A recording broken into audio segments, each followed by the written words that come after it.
Subscribe করুন Sony আট, click করুন বেল আইকন।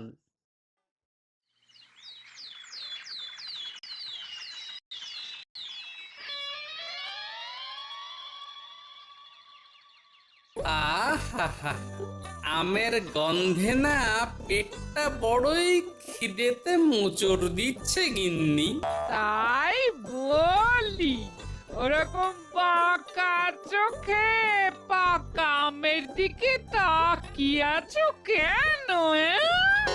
এখন ঘর থেকে পত্রপাঠ বিদায় হও দেখি। যাও যাও যাও, রাজসভায় যাও।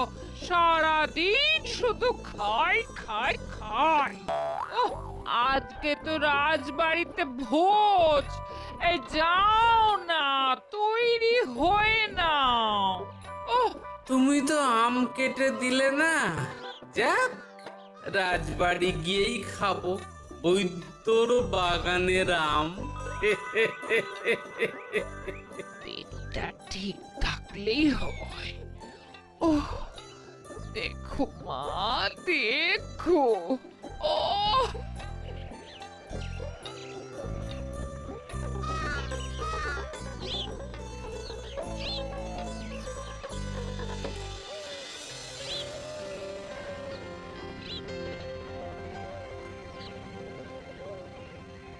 প্রতি বছরের মতো এই বছরও আপনাদের মহারাজ তার সভাসদদের কাজের প্রতি সন্তুষ্ট হয়ে একটি ভোজসভার আয়োজন করেছেন।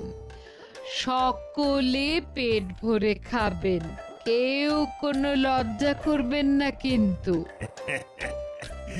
আমিও লজ্জা করব না।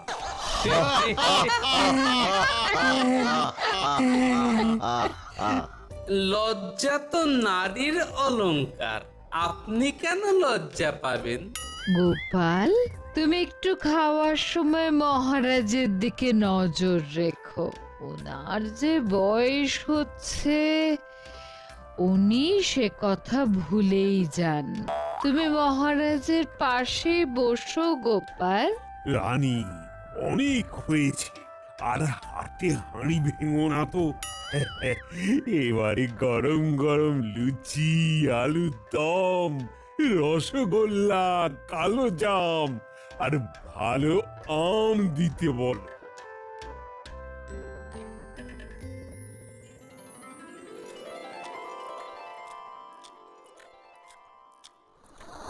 রানীমা, আপনি কখন খেতে বসবেন? আমাদের তো খাওয়া প্রায় হয়েই এলো। আজকের দিনে আমি সবার শেষে খাবো। হুম, তোমাদের রানীমাও আমার মতোই তোমাদের ভীষণ ভালোবাসেন। সকলের পেট ভরেছে তো? আবারও বলছি, কেউ লজ্জা পাবেন না। জব্বর খেলাম। বেশ বেশ, এবারে আসছে রাজবৈদ্যর বাগানের আম। ধন্যবাদ বৈদ্য মশাই।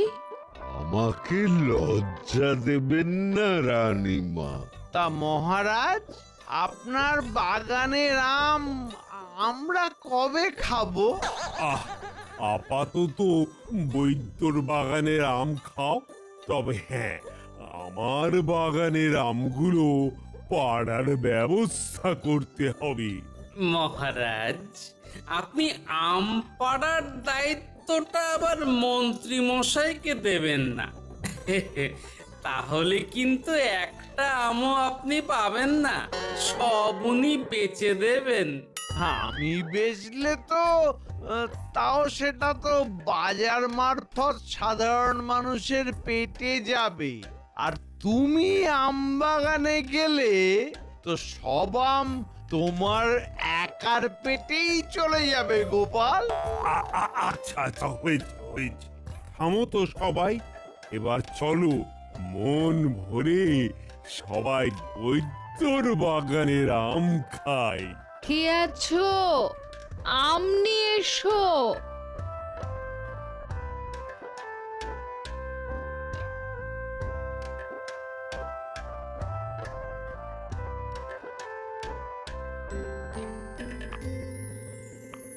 ও বাবা, মহারাজের পাতে কত বড় আমের চাকলা, কত ছাড়া আমার পাতে দিতে পারলো না।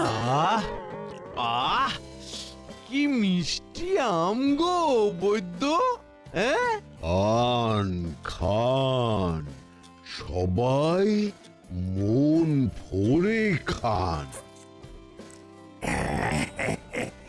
সবাই প্রাণ ভরে খাও। মহারাজ এখন ওদিকে গল্পে মত্ত।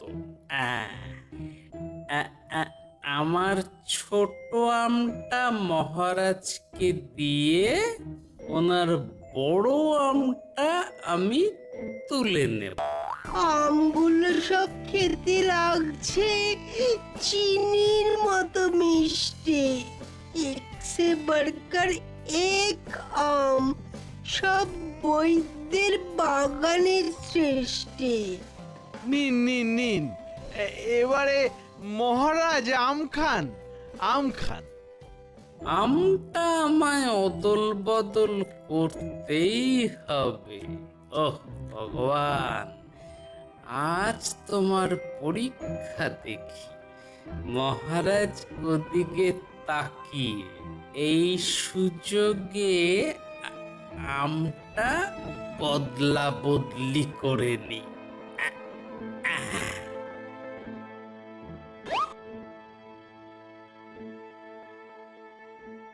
কি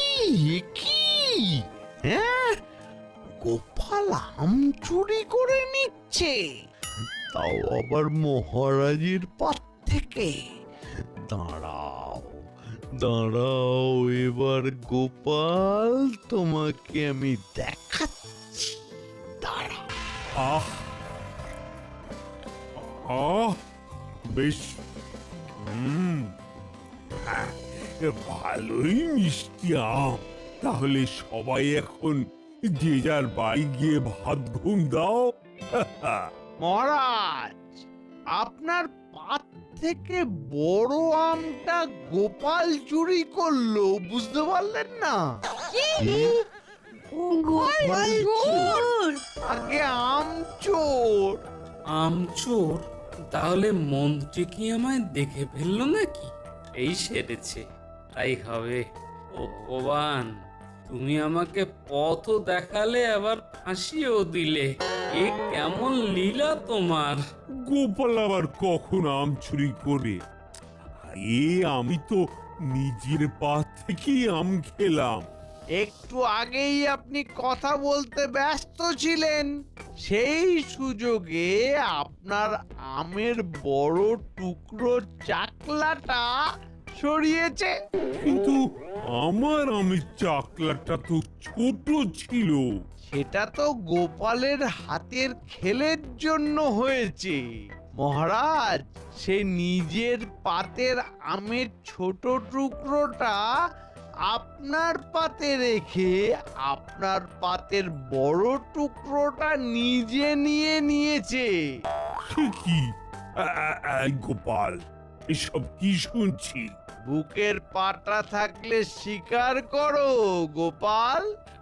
আগে মহারাজ, হ্যাঁ, মন্ত্রী মশাই ঠিকই বলছেন। তবে এই ঘটনাটাকে ওই চুরি করা বলে না, বদলা বদলি বলে মহারাজ। চলুন হাত ধুয়ে রাজসভায় গিয়ে আলোচনা করি। হ্যাঁ হ্যাঁ হ্যাঁ, চলো চলো চলো। চোরের মায়ের বড় গলা। তা তুমি হুট করে এমন কাজ করলে কেন গোপাল? আম পেলে আমি শুধু বদলা বদলি নয়, অনেক কিছু করে দেখিয়ে দিতে পারতাম। আমার এতগুলো আম বাগান, আমি কিছু করতে পারলাম না, শুধু এই কবচ হয়ে আম খেয়ে গেলাম। আর তুমি কি না? আমার যদি আপনার মতো আমের বাগান থাকতো, তাহলে দেখিয়ে দিতাম আপনার থেকেও কিভাবে আরো ধনী হওয়া যায়। এই তুমি কি আমার সাথে বাজি ধরবে নাকি গোপাল? আমারই আমের বাগান নিয়ে আমার থেকেও আরো বেশি ধনী হওয়ার বাজি ধরতে চাইছো? হ্যাঁ, ধরতেই পারি কি হিম্মত! মহারাজ। আমি বাজি ধরতে রাজি।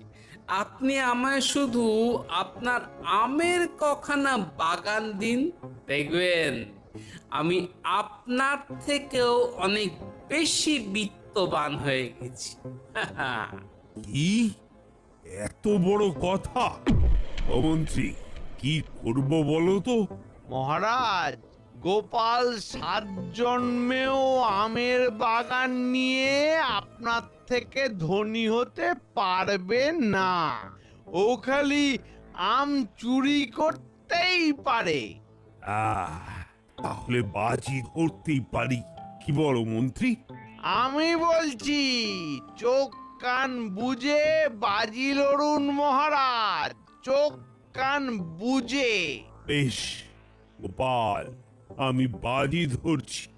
আর আমার একটা প্রাথমিক শর্ত আছে, যেটা সকলের সামনে আমি একদম আম বাগানে গিয়ে বলবো। চলো সবাই আম বাগানে চলো।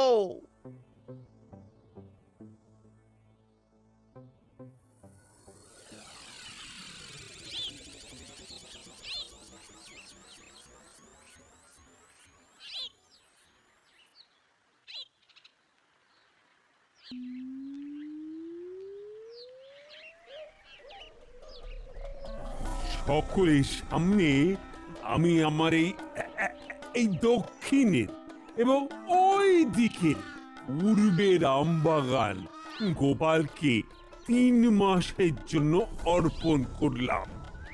গোপাল, ঠিক 3 মাস বাদে যদি তুমি এই বাজি না জিততে পারো, তাহলে পরিবার নিয়ে তোমায় এই রাজ্য ছাড়তে হবে। আর মহারাজ, যদি আমি জিতে যাই তাহলে? তাহলে এই রাজ্যের নাম পরিবর্তিত হয়ে তোমার নাম অনুসারে হবে গোপাল নগর। কি রাজি তো? হ্যাঁ মহারাজ, আলবাত রাজি। দেখা যাক পরবর্তী 3 মাসে তুমি আমার থেকেও ধনী হয়ে এই রাজ্যের নাম নিজের নামে করতে পারো, নাকি এই রাজ্য ছেড়ে অন্য রাজ্যের বাসিন্দা হও। হ্যাঁ মহারাজ, সময়ই কথা বলবে। ঠিক 3 মাস বাদে মহারাজের সিন্ধুকে সঞ্চিত মোহর এবং গোপালের আয়ের মোহর গোনা হবে। দেখা যাক কে জেতে আর কে হারে।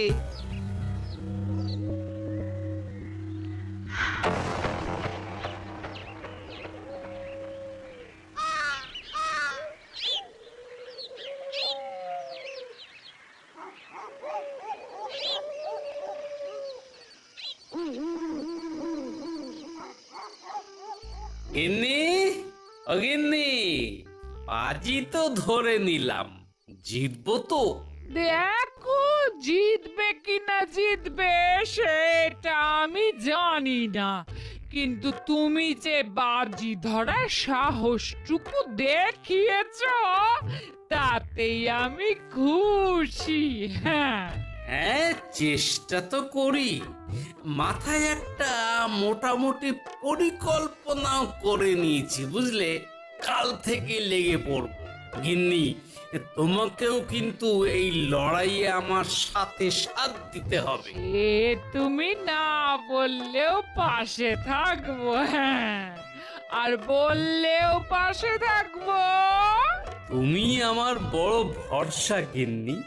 বলছি, মেয়ে জামাইটাকে একটু দেখে। ও আবার সেই জামাইয়ের কথা।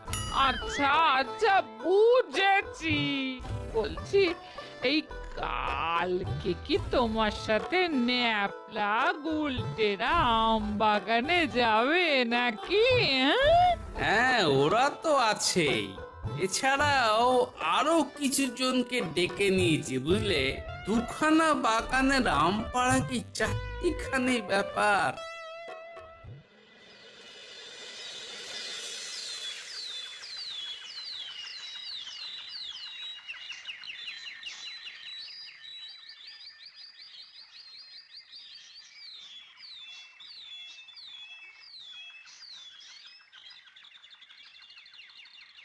দাদু, ও দিদা, দরজা খোলো। আমরা এসে গেছি। আম বাগানে যাই চলো। রে যাই।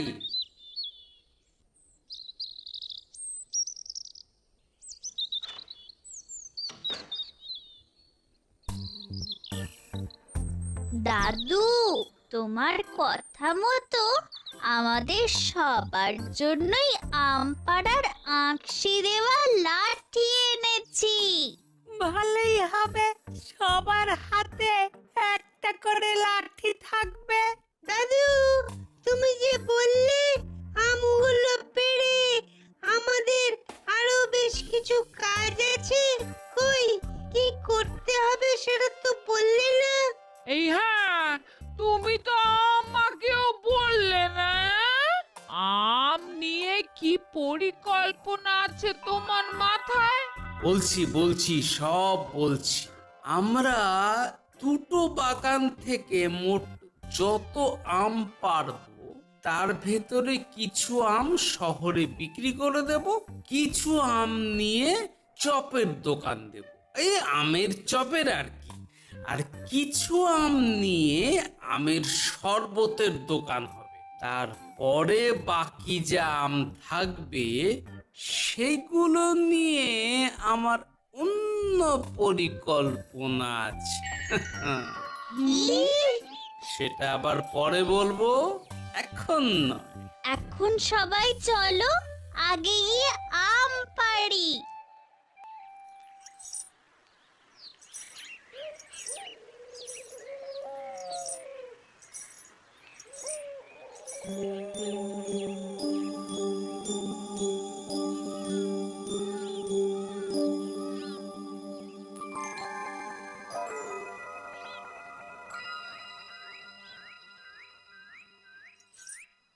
কি মহারাজ, সকাল হতে না হতে মুখ এত গম্ভীর কেন? ছাদ থেকে দেখলাম গোপাল আম বাগান থেকে আম পেড়ে গরুর গাড়ি বোঝাই করে নিয়ে যাচ্ছে। মহারাজ, গোপাল আপনাকে টেক্কা দেওয়ার বাজি ধরেছে বলে মুখ ভার করে আছেন, নাকি আশঙ্কা করছেন গোপাল সত্যি সত্যি যদি আপনার থেকে ধনী হয়ে যায়? কি হয়েছে যদি একটু মন খুলে বলেন। আশঙ্কা করছি, সেই জন্যেই তো মুখ ভার। আর এই গোপালের মাথায় প্রচুর বুদ্ধি, সেটা তুমি তো জানোই। যদি সে সত্যি সত্যি বাজি জিতে যায় তাহলে কৃষ্ণনগরের নাম বদলে গোপালনগর হয়ে যাবে। ওহ, ভাবো তো কি লজ্জা। উপরওয়ালাকে ডাকুন যাতে আপনার মান সম্মান বজায় থাকে।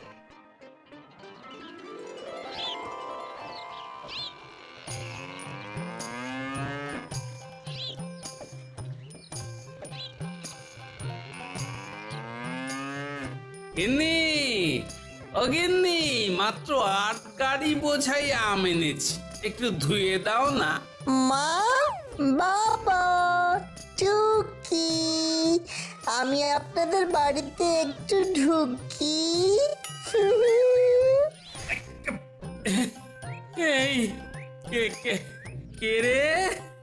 গলাটা খুব চেনা চেনা লাগছে। মা, আমরা। ওহো মা, আয় আয় আয়, এসো এসো বাবা জীবন, এসো, আয় মা আয়। উফ, ভালো আছেন বাবা? একটু আগে পর্যন্ত ভালোই ছিলাম বাবা, কিন্তু এখন অসুস্থ বোধ করছি বাবা। অসুস্থ লাগছে? ভগবানকে ডাকুন, কার যে কখন কি হয়।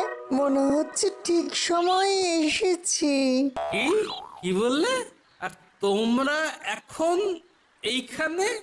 কি ব্যাপার? হাওয়া বদল করতে চলে এলাম টুকুস করে।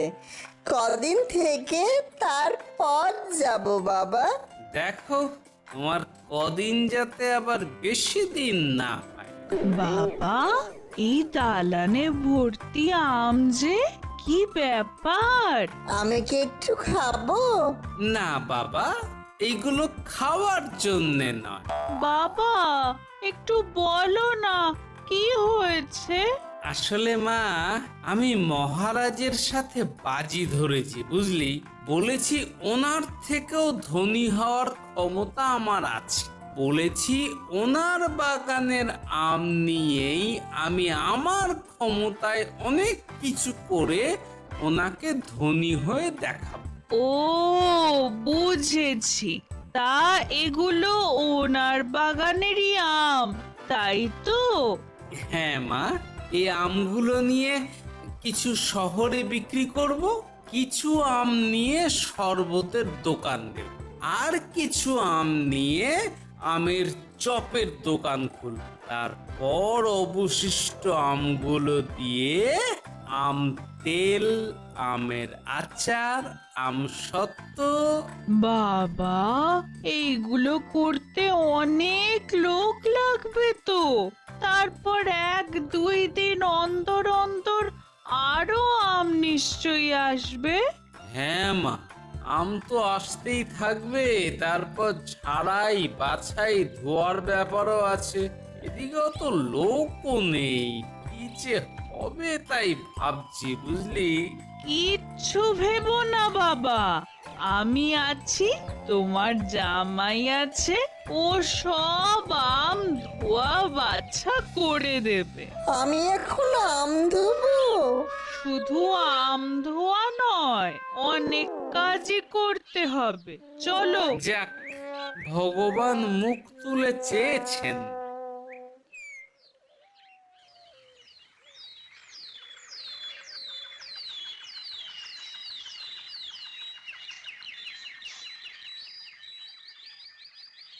তাহলে আমি বেরোলাম। হ্যাঁ, শহরে আমগুলো বেচে ফিরতে ফিরতে প্রায় সন্ধে হয়ে যাবে বুঝলে।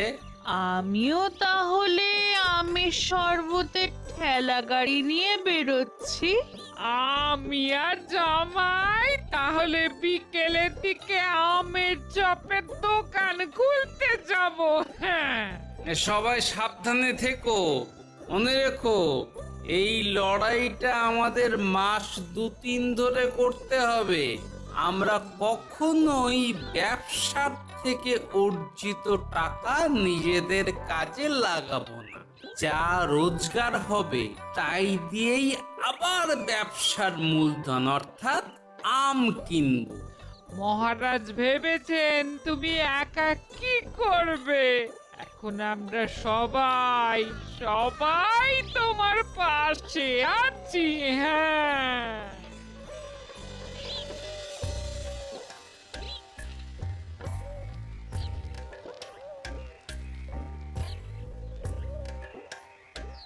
কাঁচা আমের মিঠা শরবত, 1 ঘটি 1 মোহর।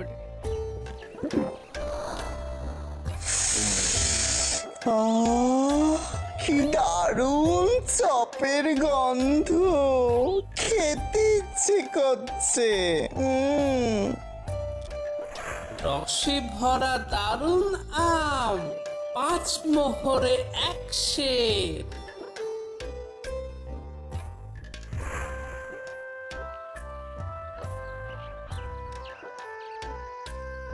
$৩৫,৯৯৯ আর এই একটা। তাহলে হলো সর্বমোট ৩৬,০০০টা মোহর। আমি ভাবতেই পারছি না গো। বাবা, দেড় মাসের মধ্যে এই, তাও আবার দুখানা আম বাগান নিয়ে। কষ্টের ফল, হ্যাঁ। আমি ভাবছি আরো দুখানা আম বাগান কিনে নি, বুঝলে? বর্ষাকাল আসছে, এইবারেই তো আসল খেলা শুরু হবে। হ্যাঁ হ্যাঁ বাবা, কিনে নাও। আমি তাহলে ভালো আমের চপ ভেজেছি বলুন। হ্যাঁ বাবা, তুমি আমের চপ ভাজায় দক্ষতা অর্জন করেছো।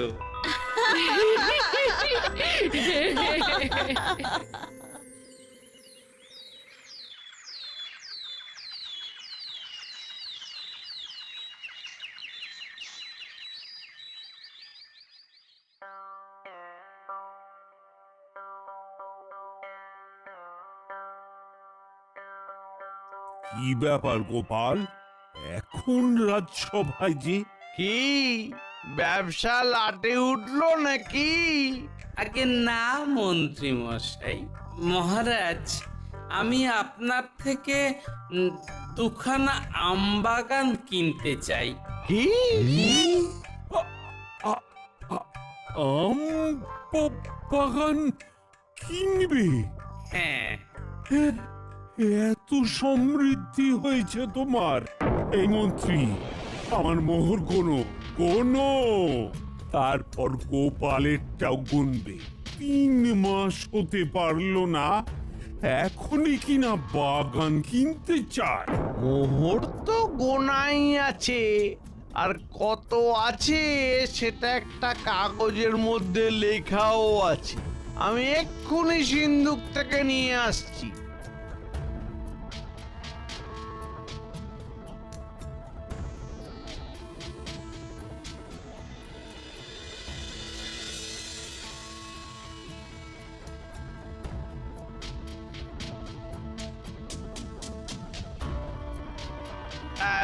মহারাজ, আপনার সর্বমোট 36,500। এবারে গোপালেরটা দেখো। আমি হিসেব করেই রেখেছি মহারাজ, এত মোহর আনতে পারিনি। তা তোমার হিসেবে কত হয়েছে শুনি? মোট 36,000 আছে। কি ব্যাপার গোপাল, 500 মোহরে আমি এখনো এগিয়ে আছি। তুমি কখনোই আমায় টেক্কা দিতে পারবে না। যাও যাও, আমি আর আমবাগান দেব না। ভেবে দেখুন মহারাজ, এখনো 3 মাস হয়নি, তাতেই আমি আপনার ঘাড়ে নিঃশ্বাস ফেলছি। যাকে আসি, আমার বরাদ্দ 3 মাস শেষ হলেই না হয় দেখা হবে মহারাজ।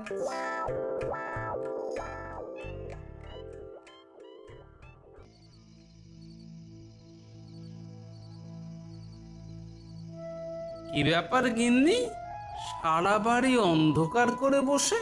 মন খারাপ লাগছে গো, এই মেয়েটা চলে গেল। হ্যাঁ, তুমি সারাদিন কোথায় ছিলে? এবারে আসল যুদ্ধে নামতে হবে গিন্নি, তৈরি হও। আর এই যুদ্ধে জিতে গেলেই আমি নিজে তোমায় মেয়ের বাড়ি দিয়ে আসব। কি যুদ্ধ? কিছুই না, অতিরিক্ত আমগুলো দিয়ে এবারে বয়াম বয়াম তোমার এই জাদু হাত দিয়ে আচার আর আম তেল বানাতে হবে গিন্নি। এই আচার আর আম তেল বর্ষাকালে শহরে প্রচুর দামে বিকবে। বলো কি, আমি আম দিয়ে নানা ধরনের আচার বানাবো। হ্যাঁ, আমি আজ শহরে গিয়ে সব খোঁজ নিয়ে নিয়েছি। তোমাকে সাহায্যের জন্যে 4 জন মহিলাকেও বলে এসেছি। এছাড়া আমিও হাত লাগাবো। কাল থেকেই অভিযান শুরু। আচার বিক্রি হলেই তো তুমি বাজিতে জিতে যাবে। এখন যে কটা আম আছে সেগুলো দিয়ে আচার বানাও, আর আমি বাজার থেকে ৬,০০০ মোহরের কাঁচা আম কিনে আনব, সেগুলো দিয়েও আচার আর আম তেল বানাও, বুঝলে? জয় মা, জয় মা।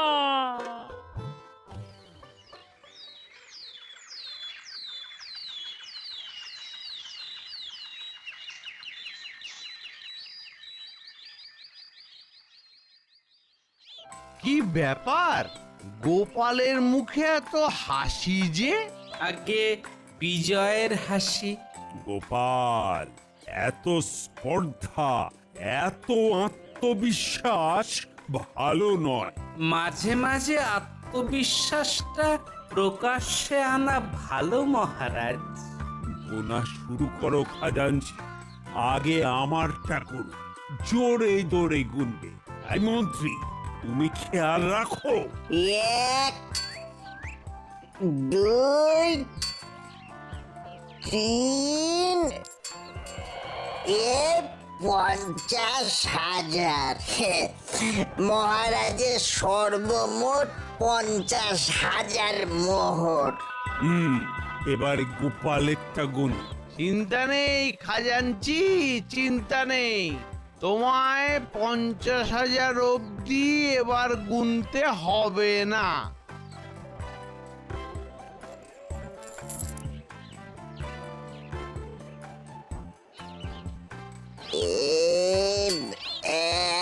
এক 2 3 49,999।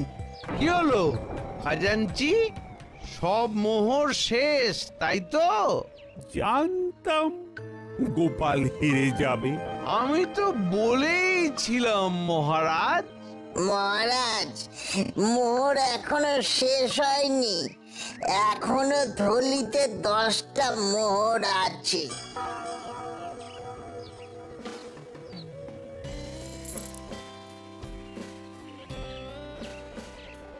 মানে গোপাল দাদা সর্বমোট 50,009খানা মোহর। কি? তার মানে গোপাল জিতে গেল? আমার কৃষ্ণনগর কি তবে গোপালনগর হয়ে যাবে? মহারাজ, আপনাকে পরাজিত করার ইচ্ছা আমার প্রকৃতভাবে একদমই নেই মহারাজ।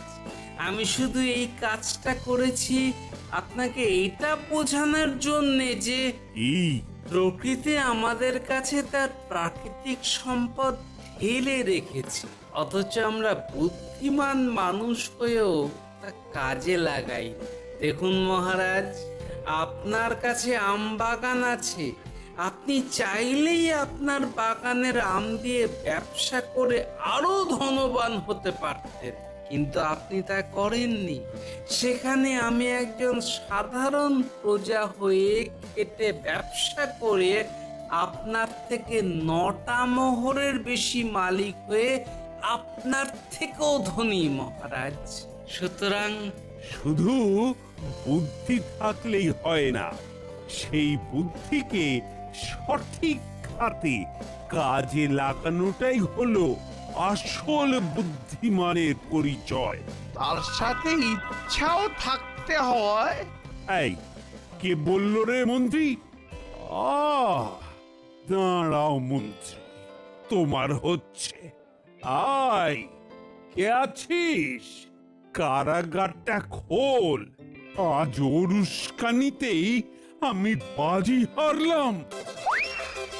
পালাও পালাও পালাও।